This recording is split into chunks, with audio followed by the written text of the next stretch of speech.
Sebelumnya, mari kita ketahui bersama apa sih halal finansi itu. Jadi, halal finansi yaitu keuangan halal yang mengacu pada praktik keuangan yang sesuai dengan prinsip-prinsip syariah. Dalam hal ini, berarti keuangan halal menghindari yang namanya konsep riba atau bunga, spekulasi yang berlebihan, serta berinvestasi dalam bisnis yang terlarang menurut syariah, seperti berinvestasi alkohol, judi, dan daging babi. Serta keuangan halal mematuhi prinsip keadilan dan transparansi dalam semua transaksi keuangan. Keuangan halal juga memperhatikan aspek etika dan keadilan sosial. Pada aspek ini, ia memberikan sumbangan atau zakat dan mendorong investasi yang memberikan manfaat sosial, seperti pembangunan infrastruktur pendidikan dan kesehatan. Praktik ini juga membantu membangun komunitas yang berkelanjutan dan adil. Salah satu prinsip utama dalam keuangan halal adalah konsep riba, di mana keuangan halal ini melarang bunga atau keuntungan yang diperoleh dari pinjaman uang. Sebagai gantinya, keuangan Islam mendorong pembagian resiko dan keuntungan antara pihak yang terlibat dalam transaksi. Contohnya dalam instrumen keuangan seperti murabaha, di mana penjualan barang dengan keuntungan yang sudah ditentukan di muka, seperti mudharabah atau kerjasama bisnis dengan pembagian keuntungan, serta sistem ijarah atau sistem penyewaan. Dalam hal ini, salah satu halal finance atau keuangan halal yang kami tarik adalah bank syariah. Bank syariah adalah bank yang menjalankan kegiatan usahanya berdasarkan prinsip-prinsip syariah dalam Undang-Undang Nomor 21 Tahun 2008 tentang Perbankan Syariah. Nah, ada prinsip syariah dalam operasional perbankan syariah. Ada 5 prinsip. Yang pertama yaitu prinsip kemitraan atau ta'awun. Yang kedua yaitu prinsip kemanfaatan atau kemaslahatan. Yang ketiga yaitu prinsip keadilan atau saling ridho. Yang keempat yaitu prinsip keseimbangan atau tawasul. Yang kelima yaitu prinsip keuniversalan atau rahmatan lil alamin. Serta dalam operasional perbankan syariah terdapat prinsip sebagai berikut. Yang pertama yaitu riba atau penambahan pendapatan secara tidak sah. Yang kedua yaitu haram, transaksi yang objeknya dilarang syariat Islam. Yang ketiga yaitu maisir atau transaksi yang bersifat tidak pasti dan untung-untungan. Yang keempat yaitu gharar atau transaksi yang objeknya tidak jelas. Yang kelima yaitu iktikar atau praktik penimbunan.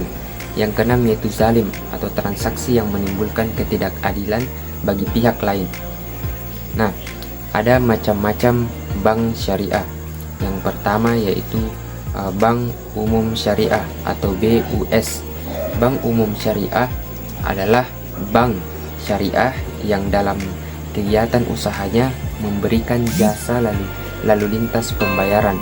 Yang kedua yaitu Bank Pembiayaan Rakyat Syariah atau BPRS. Bank syariah yang dalam kegiatannya tidak menghimpun dana masyarakat dalam bentuk giro, sehingga tidak dapat menerbitkan cek atau billet giro. Nah, yang ketiga yaitu Unit Usaha Syariah atau UUS. Unit kerja dari kantor pusat bank umum konvensional yang berfungsi sebagai kantor induk dari unit kantor cabang yang melaksanakan kegiatan usaha berdasarkan prinsip syariah. Nah, mengenal sistem bagi hasil bank syariah. Apabila orang menaruh uang di bank syariah dalam bentuk tabungan atau deposito dengan sistem bagi hasil, maka akan memperoleh bagi hasil setiap bulan dari hasil usaha yang dilakukan bank syariah. Adapun contoh produk dan layanan keuangan yang ditawarkan oleh bank syariah itu ada 7. Yang pertama itu ada tabungan dan deposito.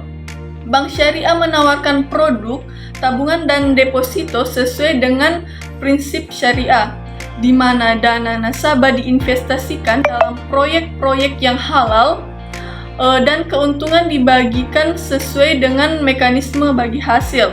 Terus yang kedua itu ada murabahah finansi.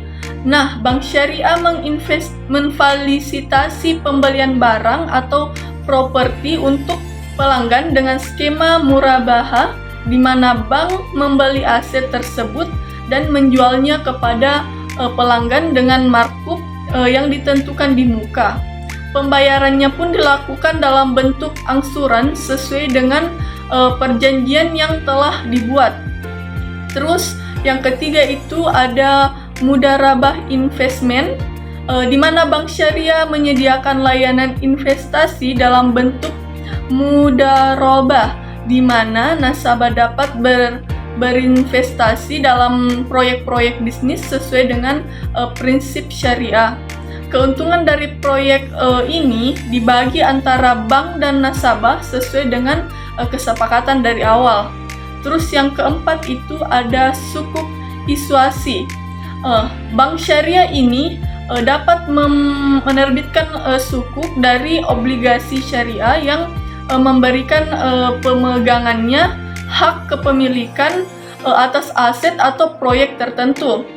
Terus keuntungan bagi pemegang sukuk itu berasal dari hasil proyek atau aset tersebut, bukan dari bunga. Terus yang kelima itu ada ijarah finansi, di mana layanan pembiayaan ijarah disediakan oleh bank syariah, dan bank syariah ini membeli aset seperti properti atau kendaraan dan menyewakannya kepada pelanggan dengan pembayaran sewa yang ditentukan di muka. Terus yang keenam itu ada asuransi syariah, di mana bank syariah juga dapat menawarkan produk sesuai syariah yang didasarkan pada prinsip tabaru atau dikenal dengan sumbangan, dan takaful atau prinsip saling bantu-membantu, di mana premi yang dibayarkan oleh peserta digunakan untuk membayar klaim sesama peserta.